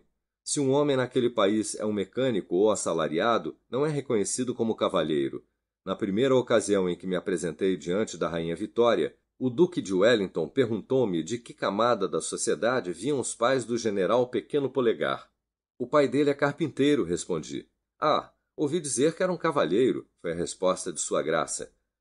Neste país republicano, o homem faz seu negócio. Não importa que seja um ferreiro, sapateiro, agricultor, banqueiro ou advogado. Desde que seu negócio seja legítimo, ele pode ser um cavalheiro. Assim, qualquer negócio legítimo é uma alegria dobrada que ajuda o homem envolvido nele e também ajuda os outros. O agricultor sustenta a própria família, mas também beneficia o comerciante ou mecânico que precisam dos produtos de sua fazenda. O alfaiate não só ganha a vida com seu negócio, mas também beneficia o agricultor, o clérigo e outros que não podem fazer as próprias roupas. Mas todas essas classes, muitas vezes, podem ser de cavalheiros. A grande ambição deve ser tornar-se melhor que todos os outros dedicados à mesma ocupação. O aluno de faculdade prestes a se formar perguntou ao velho advogado: Ainda não me decidi sobre qual profissão seguir. Sua profissão ainda oferece oportunidades? A base tem muita gente, mas há muito espaço para crescer nos escalões superiores, foi a resposta espirituosa e verdadeira. Nenhuma profissão, comércio ou vocação está abarrotada nos escalões superiores. Sempre que você encontrar o mais honesto e inteligente comerciante ou banqueiro, ou o melhor advogado, o melhor médico, o melhor clérigo, o melhor sapateiro, carpinteiro ou qualquer outro profissional, esse homem será o mais requisitado e sempre terá o bastante para fazer. Como nação, os estadunidenses são superficiais demais. Eles se esforçam para enriquecer rapidamente e, em geral, nem sempre conduzem suas atividades com a qualidade e o alcance que deveriam. Mas aquele que superar todos os outros em sua profissão, seus hábitos forem bons e sua integridade indubitável, em nenhum momento deixará de encontrar trabalho abundante e a riqueza que o acompanha naturalmente. Que seu lema seja sempre ainda mais alto, pois ao aplicá-lo não existirá uma palavra como fracasso. Aprenda algo útil. Todo homem deve fazer seu filho ou filha aprender alguma atividade ou profissão útil, de modo que, nesses dias de sorte variável de ser rico hoje e pobre amanhã, eles possam ter algo tangível em que se apoiar. Essa providência pode salvar da miséria muitas pessoas que, por uma virada inesperada do destino, perderam todos seus meios. Dê valor à esperança, mas não seja visionário demais. Muitas pessoas permanecem pobres porque são visionárias demais. Todo projeto parece como fadado a um sucesso garantido. Portanto, essas pessoas ficam mudando de um negócio para outro, sempre com problemas ou dificuldades, sempre por baixo. O plano de contar com as galinhas antes de deixarem o ovo é um erro de velha data, mas não parece melhorar com a idade. Não disperse seus esforços. Envolva-se em um tipo de negócio apenas e mantenha-se nele fielmente até obter sucesso ou até a experiência mostrar que não deve abandoná-lo. Bater com frequência no mesmo prego acaba por enterrá-lo, para dizer o mínimo, então ele estará firme. Quando se direciona a atenção unicamente para um assunto, a mente apresenta constantemente sugestões de como melhorá-lo, o que poderia escapar ao pensamento quando se está ocupado com uma dezena de assuntos diferentes ao mesmo tempo. Um dos maiores motivos de perder grandes oportunidades é estarmos envolvidos em ocupações demais ao mesmo tempo. Faz sentido a sabedoria antiga que adverte contra ter o pé em mais de uma canoa. Seja sistemático. Deve-se ser sistemático nos negócios. Uma pessoa que trabalha segundo regras, tendo um tempo e um lugar para tudo, fazendo seu trabalho prontamente, realiza 2 vezes mais e com a metade de problemas de outra que trabalha de maneira descuidada e desmazelada. Aplicando um sistema a todas suas transações, fazendo uma coisa de cada vez, atendendo aos compromissos pontualmente, você encontra tempo para o lazer e o descanso, ao passo que uma pessoa que deixa as coisas por acabar e depois vai se ocupar de outra atividade, sem concluir essa também, deixará seu negócio por terminar e nunca saberá quando seu dia de trabalho estiver concluído, pois nunca estará. É claro que há um limite para todas essas regras. Devemos tentar preservar o equilíbrio certo, pois não convém ser sistemático demais.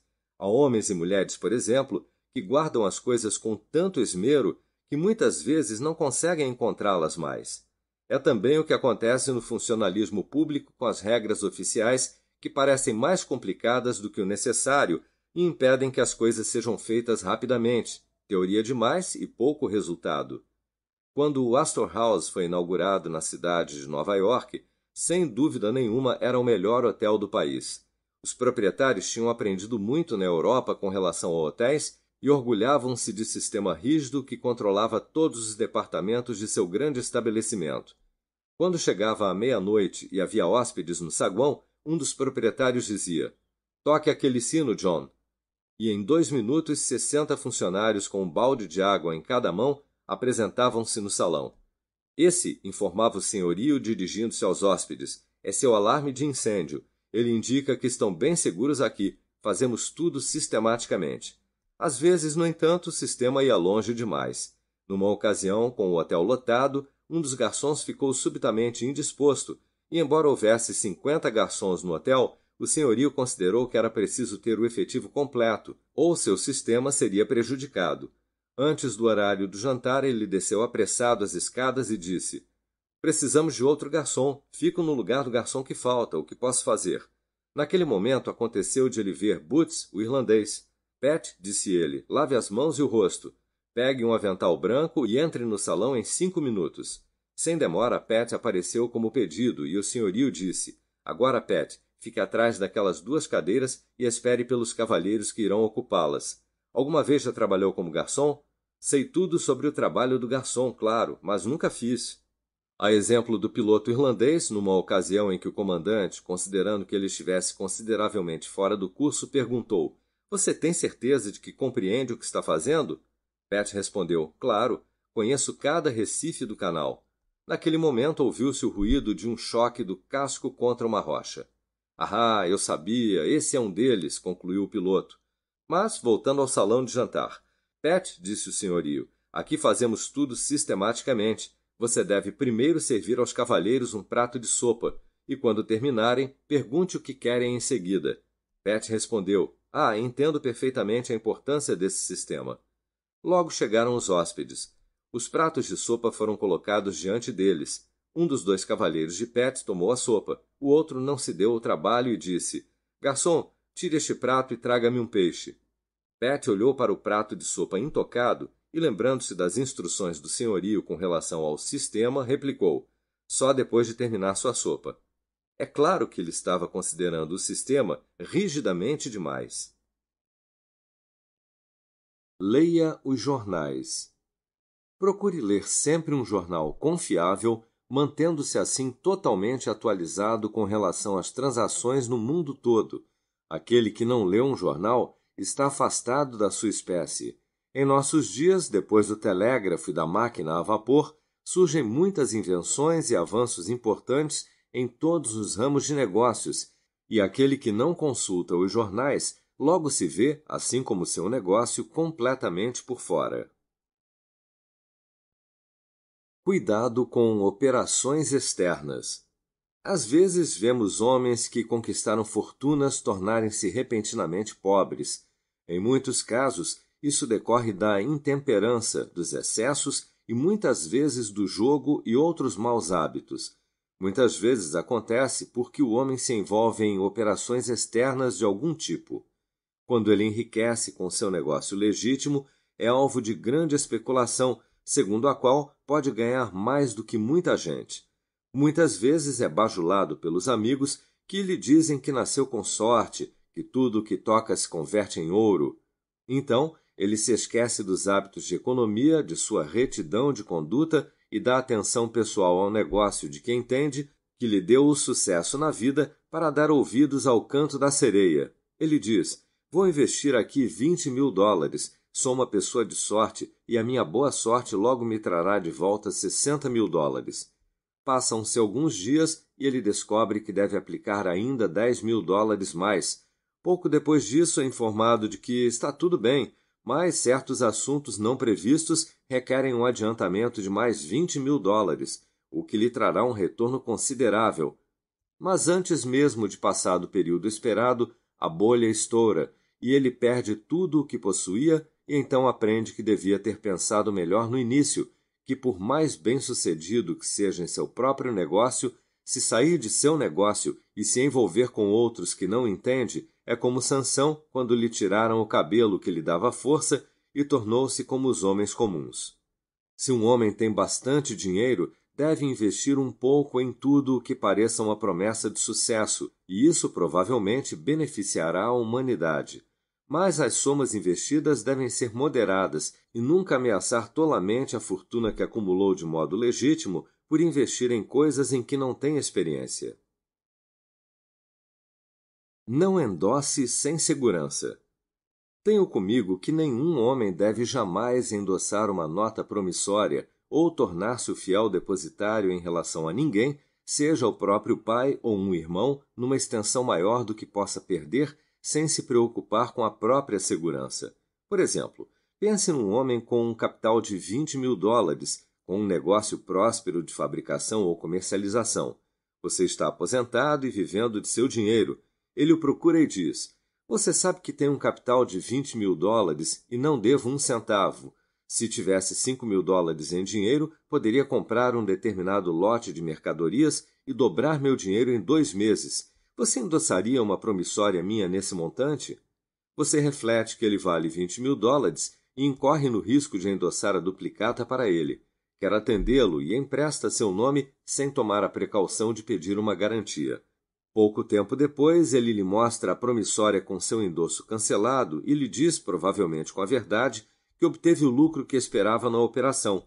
Você reflete que fez uma boa ação e o pensamento o deixa feliz. Vezes seguidas, a mesma coisa acontece de novo e você repete seu gesto. Você já gravou na mente a impressão de que é perfeitamente seguro endossar as promissórias dele sem garantias. O problema, no entanto, é que esse homem está obtendo dinheiro fácil demais. Ele só precisa levar a promissória ao banco, descontá-la e pegar o dinheiro. Ele ganha o dinheiro naquele momento sem nenhum esforço, sem inconvenientes para si mesmo. Agora, marque o resultado. Ele encontra uma chance de especular fora de seu negócio. Um investimento temporário de apenas $10.000 é necessário. É certeza de dar o retorno antes do vencimento da promissória no banco. Ele apresenta uma nota promissória naquele valor para você. Você assina quase mecanicamente.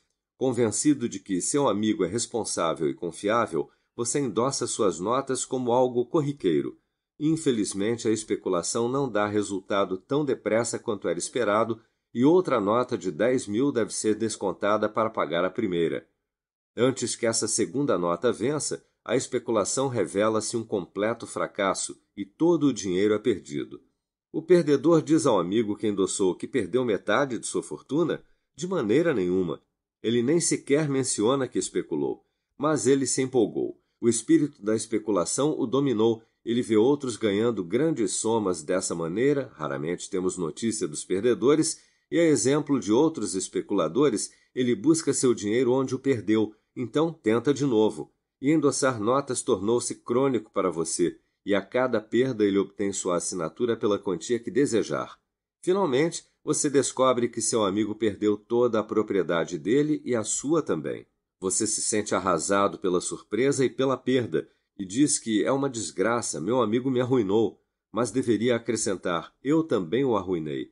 Se tivesse dito logo no começo, posso ajudá-lo, mas nunca endosso nada sem tomar uma ampla garantia, ele talvez não tivesse chegado a esse ponto e nunca seria tentado a se afastar de seu negócio legítimo. É uma coisa muito perigosa, portanto, em qualquer momento, permitir que as pessoas tenham acesso ao dinheiro fácil demais.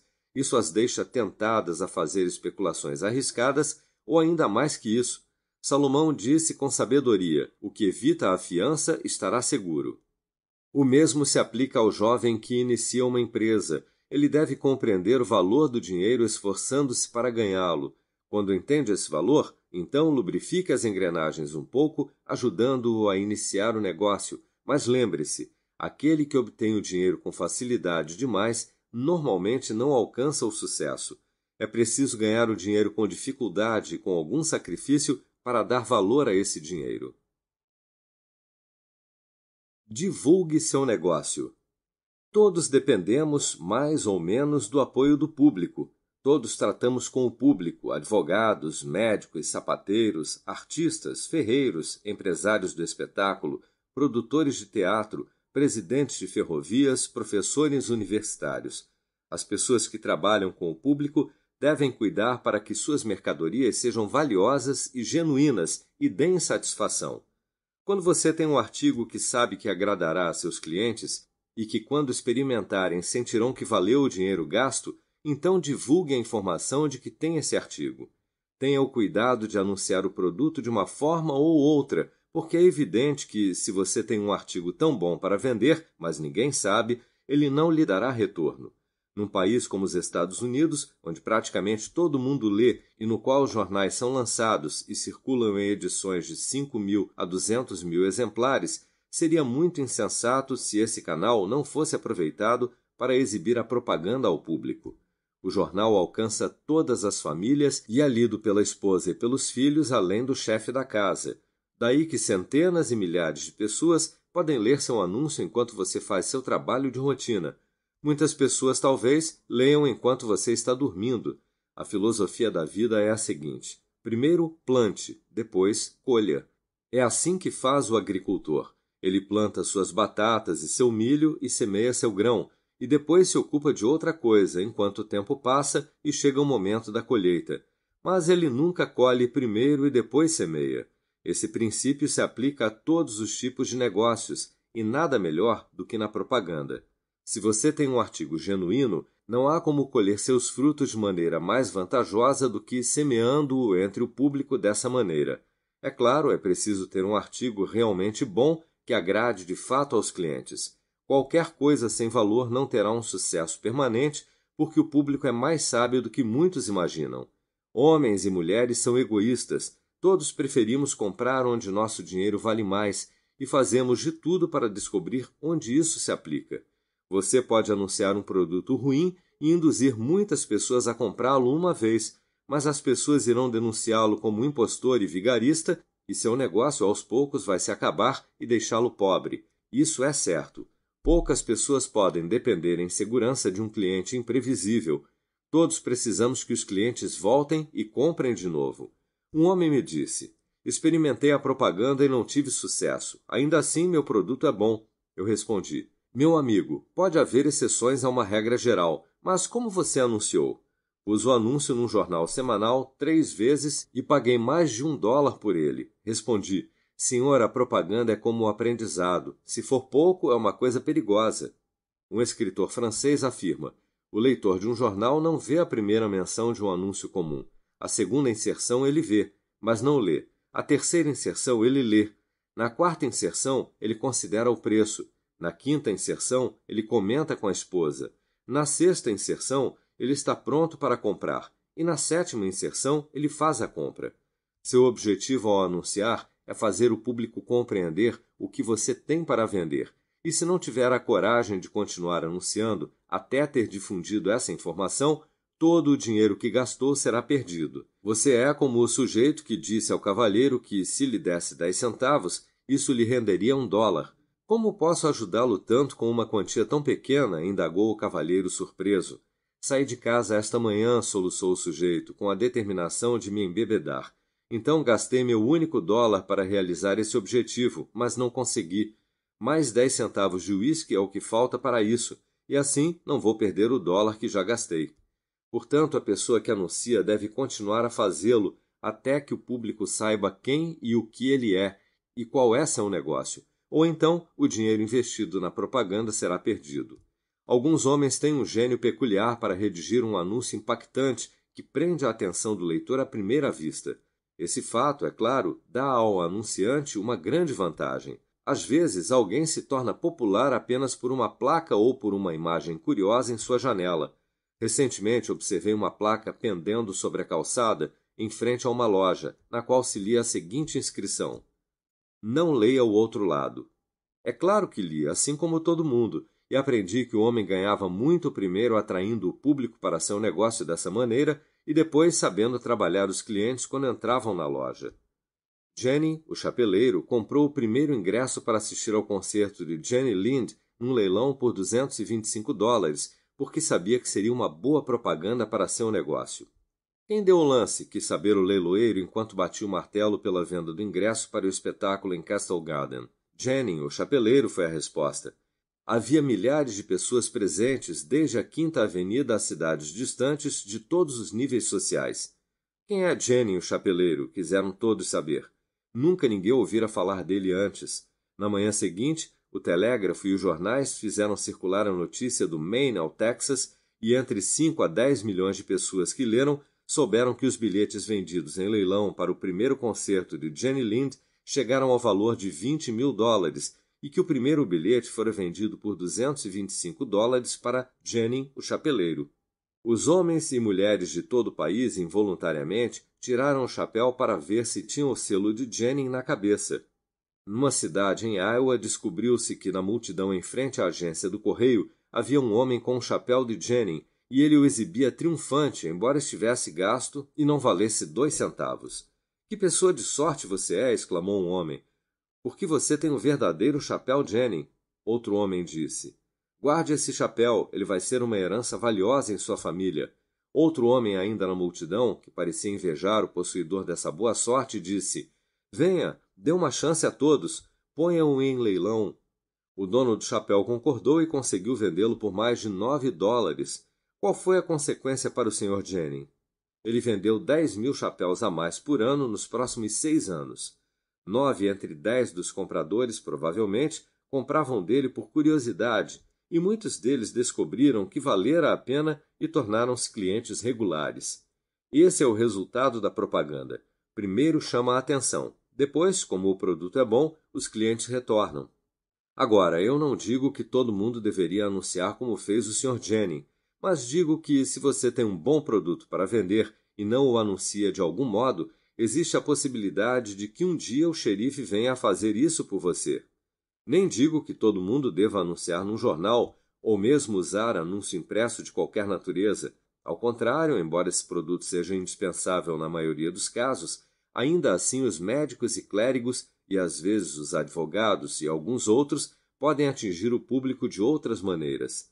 Mas é óbvio que devem ser conhecidos de algum modo. Senão, como receberão o apoio de que precisam? Trate os clientes com educação e gentileza. Educação e civilidade são o melhor capital a ser investido no negócio. Grandes lojas, placas douradas, bandeiras de anúncios, todos serão inúteis se você ou seus funcionários tratarem seus clientes com rudeza. A verdade é que quanto mais gentil e liberal se é, mais generosa será sua freguesia. Os semelhantes se multiplicam. Aquele que oferece a maior quantidade de produtos de uma qualidade correspondente pela menor quantia, ainda reservando um lucro para si, geralmente é o mais bem-sucedido em longo prazo. Isso nos apresenta uma lei áurea. Tudo o que quereis que os homens vos façam, fazei-lhe também vós. E eles farão melhor por você do que se você sempre os tratasse como se quisesse obter o máximo possível deles pelo mínimo retorno. As pessoas que fazem barganhas extorsivas com os clientes, agindo como se nunca esperassem vê-los de novo, não se enganem. Nunca os verão de novo como clientes. As pessoas não gostam de pagar e receber um mau tratamento em troca.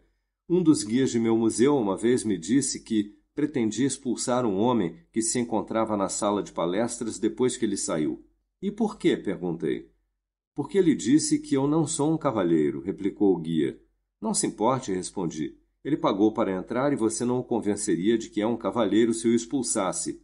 Não me permito perder um cliente. Se você o expulsasse, ele nunca tornaria a visitar o museu e induziria os amigos a acompanhá-lo a outros lugares de diversão em vez deste. Assim, como vê, eu só teria a perder. Mas ele me insultou, insistiu o guia. Exatamente, respondi. Mas se ele fosse o dono do museu e se você tivesse pago a ele pelo privilégio da visita e ele o tivesse insultado, haveria uma razão em seu ressentimento. Neste caso, porém, é ele que está pagando, enquanto eu recebo, e você deve, portanto, suportar os maus modos dele. Meu guia acabou concordando que, sem dúvida, essa era a melhor política, mas acrescentou que não recusaria um aumento de salário se fosse para esperar maus tratos dos clientes para promover meu negócio. Pratique a caridade. É claro que os homens devem ser caridosos, porque isso é um dever e um prazer. Mas, como questão de política, mesmo que você não possua um incentivo superior, perceberá que o homem liberal atrairá mais simpatia, ao passo que o mesquinho que não é caridoso será evitado. Salomão diz: ao que distribui, mais se lhe acrescenta, e ao que retém mais do que é justo, é para sua perda. É claro que a verdadeira caridade é aquela que se pratica de coração. O melhor tipo de caridade é ajudar aqueles que querem ajudar a si mesmos. A esmola promíscua, sem considerar o mérito do que recebe, é ruim em todos os sentidos. Mas com o discernimento certo, ajudando discretamente aqueles que se esforçam para superar as dificuldades, pratica-se o tipo de distribuição que acrescenta. E não se engane com a ideia que algumas pessoas praticam, ofertando uma oração em vez de uma batata e uma bênção em vez de um pão aos famintos. É mais fácil converter cristãos com estômago cheio do que vazio. Não fale em demasia. Algumas pessoas têm o péssimo hábito de revelar os segredos de seu negócio. Se ganham dinheiro, gostam de contar aos vizinhos como conseguiram. Nada se ganha com isso e, na grande maioria das vezes, se perde. Não diga nada a respeito de seus lucros, suas esperanças, suas expectativas, suas intenções. E isso se aplica tanto às conversas quanto às cartas. Goethe expressou-se através de seu personagem Mefistófeles. Nunca escreva uma carta nem destrua uma. Os homens de negócios devem escrever cartas, mas precisam tomar cuidado com o que colocam nelas. Se você estiver perdendo dinheiro, tome um cuidado especial e não diga isso, ou perderá sua reputação. Preserve sua integridade. Sua integridade é mais preciosa do que diamantes ou rubis. O velho avarento disse aos filhos: ganhem dinheiro, ganhem honestamente se puderem, mas ganhem dinheiro. Esse conselho não é apenas cruelmente maligno, mas é a própria essência da estupidez. É mais ou menos como dizer: se tiver dificuldade de ganhar dinheiro honestamente, poderá facilmente ganhá-lo desonestamente. Ganhe seja como for. Pobre idiota, não sabe que a coisa mais difícil na vida é ganhar dinheiro desonestamente. Não sabe que as prisões estão cheias de homens que tentaram seguir esse conselho. Não entende que nenhum homem pode ser desonesto sem ser logo descoberto e que, quando sua falta de princípios é descoberta, praticamente todos os caminhos para o sucesso fecham-se para ele para sempre. O público, muito adequadamente, evita todos aqueles cuja integridade é posta em dúvida. Não importa o quanto a pessoa seja educada, agradável e prestativa, ninguém se atreve a negociar com ela se desconfia que falseia os pesos e as medidas. A honestidade absoluta não só está na base de todo sucesso na vida, financeiramente, como também em todos os outros sentidos. A integridade incondicional de caráter tem um valor inestimável. Ela garante àquele que a possui uma paz e uma alegria que não se podem alcançar sem ela, que nenhuma quantia, nenhuma quantidade de casas e terras pode comprar. Um homem que seja conhecido como absolutamente honesto pode mesmo ser pobre, mas tem as bolsas de toda a comunidade à sua disposição, pois todos sabem que, se fizer a promessa de devolver o que tomar emprestado, nunca deixará de cumpri-la.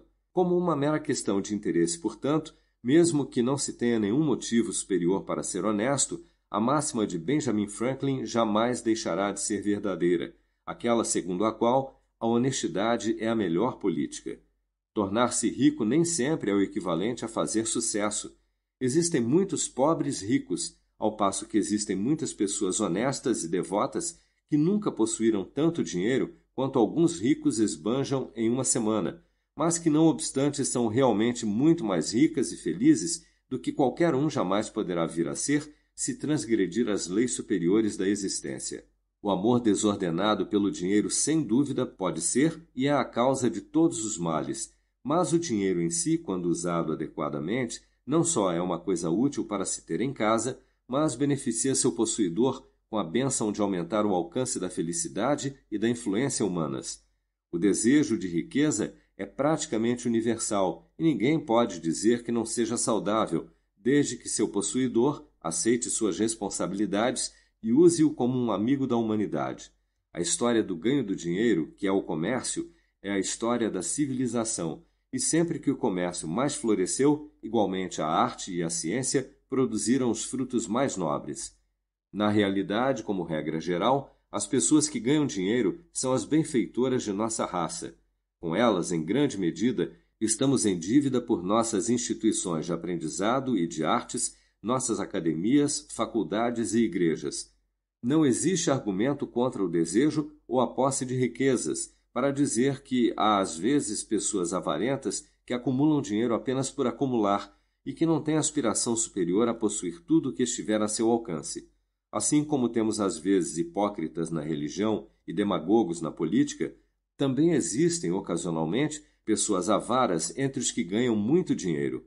Essas, porém, são apenas exceções à regra geral. Mas quando num país como os Estados Unidos encontramos um flagelo ou um tropeço como uma pessoa avara, lembramo-nos com gratidão que neste país não temos leis de primogenitura e que no devido curso da natureza chegará o dia em que o pó acumulado será espalhado em benefício da humanidade.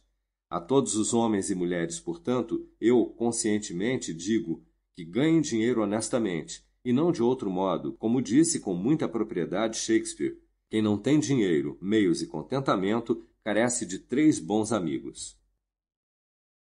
U-Book. Obrigado por escutar.